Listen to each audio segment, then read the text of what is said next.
Hello there, my name is Richard. The first time you see my channel, I like to talk about animation, and today we talk about Chicago Party and Part 2 or Season 2, whatever you prefer. And this series, if you like Season 1, well, you still like Season 2 because it's still the same, but with the twist. This season almost felt this would be the final season because how it sort of kind of tie up all the bad things of each character, having sort of kind of happy endings. They left it like a happy ending post, in other words, like they could have a season 3 and continue on whatever left off, but because everything sort of solved, you're wondering this was intentional because each of each character has sort of a problem, but they got solved. For example, Diane herself, she's the type of person who kind of likes someone to treat her badly. She's one of those who like having a toxic relationship without realizing maybe she doesn't need that. Maybe she needs a normal guy who treats her well, and she tried to date someone who is basically a good person who likes a relationship, and she is sort of interesting because she doesn't know how to handle it. A good relationship that even possible for her, even that she's sort of dying on herself, maybe she doesn't deserve that. And once more, they didn't go as deep, but it was sort of interesting of the character how she deal with. You also have her cousin, nephew, Daniel, who also trying to figure out who he is. Like, he certainly doesn't want to go to college, but at the same time he wants to go to college. He doesn't know he made the right decision. He sort of stumble into a few things. One of them, he actually have a boyfriend, but once again, his boyfriend is sort of professional baseball player, but he's one of those people who want to divide his relationship and his business life separate, and that sort of give conflict with Daniel, who doesn't know this is the thing he wants or his boyfriend wants.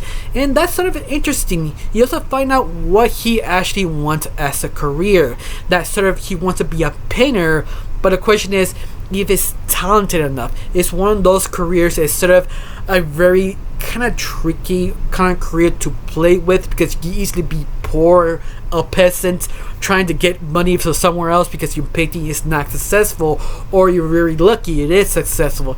And that sort of kind of give Daniel sort of a respect of what to do. But I also love you follow Daniel's mother, or the sister of Diane, who she has her own problems figuring out what to do without any other son around, because she's sort of lonely because she doesn't have a job or someone to take care of. She's sort of kind of freaking out, becoming a Karen words. Yeah, I think that's sort of interesting, but I feel they sort of wrap everything up just to end the series with each family member starting their own problems. It doesn't feel rushed, it does feel natural. It's just I kind of want a few things to kind of stretch it out at least an episode, or did it a little differently. Like Daniel's boyfriend, they getting together or not, I feel they should have stretched it out at least one more episode just to feel more realistic. But it was realistic, but I feel you needed one more episode just to clarify and understand Daniel how he felt about the relationship. That's the only maybe complaint I have besides the first episode, because the first episode was kind of bumpy because they fall into that sort of cliche that the aunt actually has sort of like a double, like an evil twin.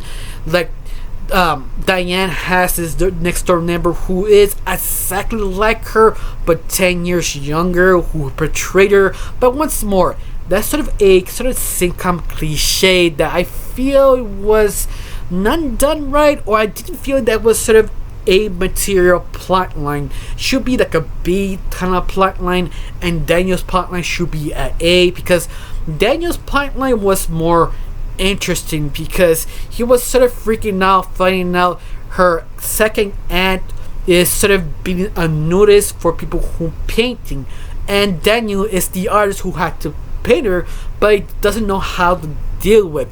That itself feels something like an A plot, and this is the only problem I have of this season. The first episode I felt they was sort of not as well executed than needed. But besides that, I feel it was sort of still interesting, especially what happened at the very end, that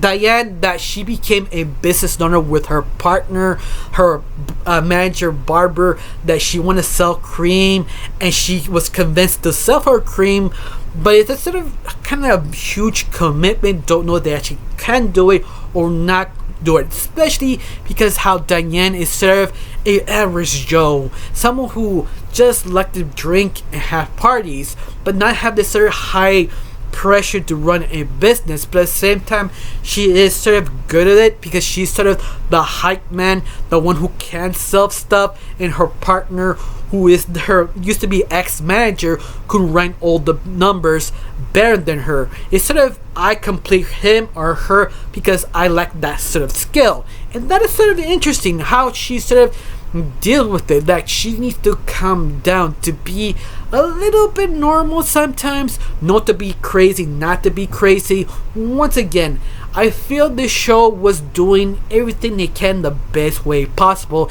and well executed. It was perfect. Now there's 1-2 bumps, but all of that, I feel satisfied. If this series never get a season 3, if this was the ending, what happens to the end, how she was sort of successful, how Daniel figured out what he wanted, he made the right choice, not going to college, or her mother, Daniel's mother, being sort of happy that she has now nowhere to worry about, just her. It was sort of interesting to see the sort of development of all 3 characters. My opinion, it did the best it can because the series always focused off comedy, but I love it. It always deliver of the family aspect. Something like, let's say, Family Guy, that does the same thing as Chicago Party Ant, but Chicago Party Ant delivers of the family aspect. They actually do care about each other. If something, they say something off, or someone has an accident, they freaked out and tell him, "What, you did not tell me?" Those moments, realizing someone is hurt, makes so much more meaning nowadays. It feels more family nowadays. Not like Family Guy, they do horrible things, but they apologize, but you feel that apology is sort of not real. It's just sort of, oh, that's just the basically contract that had to apologize. You apologize because you care. You don't apologize, it feels like fake nowadays. So hopefully I make sense here. But all of that, how do you feel about this final season? If this is the final season, we don't know we get into a season 3, but I like it how it sort of end up. Hoping they change the status quo to make things more interesting. I was scared they will not make her successful, to see if what they do in the next season, if they do something with it. All of that, I cannot say anything else. Just one question: how you felt about this season? You felt this season was better or not? Tell me down below. Let me know. Honestly, I got nothing else to say. Just thank you for watching. Don't forget to subscribe and have a wonderful day. Bye.